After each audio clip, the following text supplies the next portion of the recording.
Bueno, la violencia en México es un tema complejo, pero yo, siguiendo a Enrique Krause, diría que se trata de un fenómeno cíclico, de un asunto que sobre todo en principio se expresó a partir de una causalidad social. ¿Cuál fue esta causalidad? Pues la causalidad que acompañó a la guerra de independencia, la causalidad que acompañó a la Revolución Mexicana y tuvo también expresiones armadas, evidentes, que tuvieron consecuencias previsibles en un conjunto de cristalizaciones institucionales que tuvieron que ver con la conformación de un Estado nacional durante el siglo XIX y posteriormente durante el siglo XX con la conformación de lo que se conoce hasta la fecha como el Estado de la Revolución Mexicana. Hoy, sin embargo, lo que tenemos es una violencia difuminada, una violencia compleja, multiforme, una violencia fragmentada, que está muy cerca de lo delincuencial. ¿Qué ha sido, qué fue lo que ocurrió en nuestro país para que esta violencia irrumpiera de la manera brutal como ha ocurrido? Se fragmentaron cárteles delincuenciales y eso dio lugar, como se ha dicho insistentemente, a un conjunto de problemas que se volvieron luego incontrolables para el país. Se volvieron incontrolables para el propio Estado mexicano. En el caso de Sinaloa, sin embargo, creo que lo que tenemos es una violencia de un orden muy singular y peculiar, que puede seguirse a través de una serie de indicios, de señalizaciones históricas, como diría Carlo Ginzburg, que nos permiten entender el fenómeno en su historicidad plena, mucho más allá del morbo, mucho más allá del amarillismo, mucho más allá del estereotipo en que se nos ha encajonado con el asunto relativamente reciente del narcotráfico.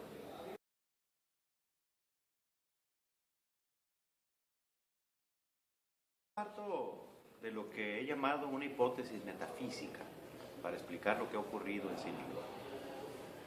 Una hipótesis metafísica porque hasta la fecha no ha sido explorada en términos académicos, en términos historiográficos, en términos sociológicos, más que de manera sugerida. Creo que en Sinaloa tenemos que rastrear el asunto de la violencia, las raíces de la violencia, tienen que ser rastreadas, como diría Carlo Ginzburg, a partir de diferentes indicios. Creo que un indicio que nos permite encontrar una señalización subsecuente de la violencia a lo largo del tiempo en la región del septentrión mexicano, del noroeste mexicano, de lo que hoy es Sinaloa, un indicio muy claro es el que tiene que ver con nuestra relación con nuestro entorno. En Sinaloa tenemos una relación básica con nuestro entorno natural, productivo, humano, que no ha permitido que agreguemos valor, ni siquiera simbólicamente, mucho menos materialmente, a nuestra producción, tanto económica como cultural. En la época prehispánica fuimos pueblos más cercanos a Aridoamérica que a Mesoamérica. En la época colonial fuimos pueblos mineros. Posteriormente nos volvimos pueblos agricultores. Y en esa medida entonces seguimos siendo pueblos básicos, seguimos siendo sociedades muy ceñidas exclusivamente a un tipo de relación que tiene que ver con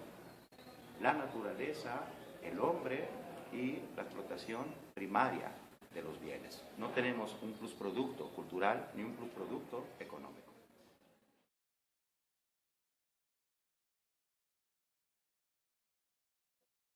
Es una vertiente complementaria del tema de la violencia en Sinaloa que se liga con esta suerte de hipótesis metafísica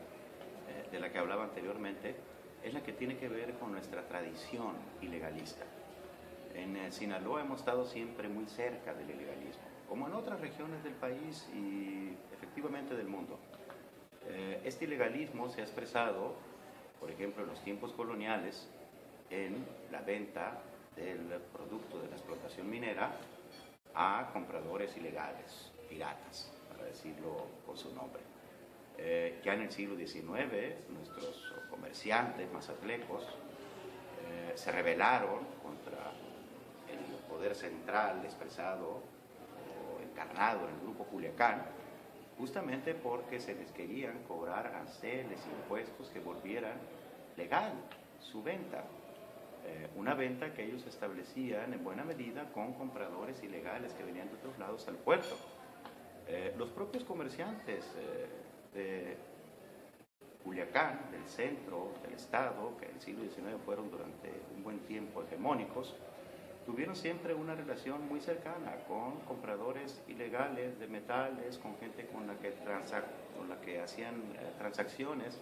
de diferente tipo y que evidentemente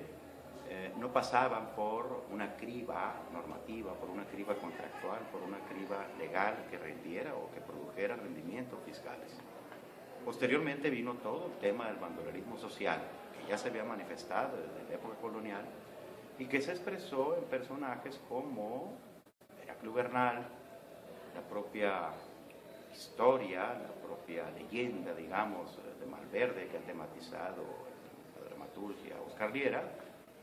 y ya sabemos lo que ocurrió, o lo que ha venido ocurriendo de la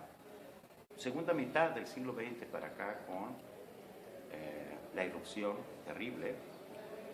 del río del narcotráfico, con todo el fango subcultural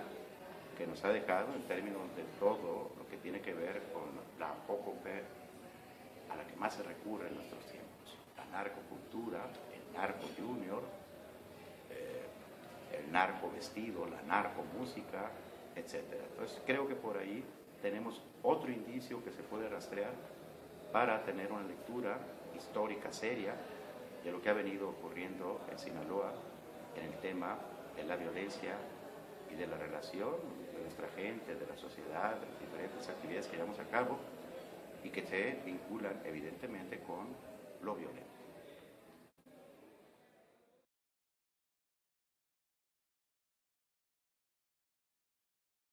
¿Qué ha ocurrido con el tratamiento de la violencia en Sinaloa? Hasta la fecha sigue muy campante el estereotipo que insiste en que Sinaloa es tierra de narcotraficantes, en que Sinaloa es la cuna del narcotráfico en México y prácticamente se diría la cuna hemisférica del narcotráfico. Eso es cierto, pero ¿por qué? La prensa comercial, la numeralia ya tan fatigada de los discursos, de los informes oficiales,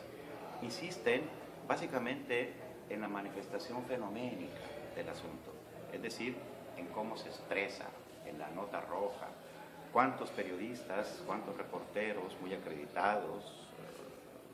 de otros lugares del mundo, del país,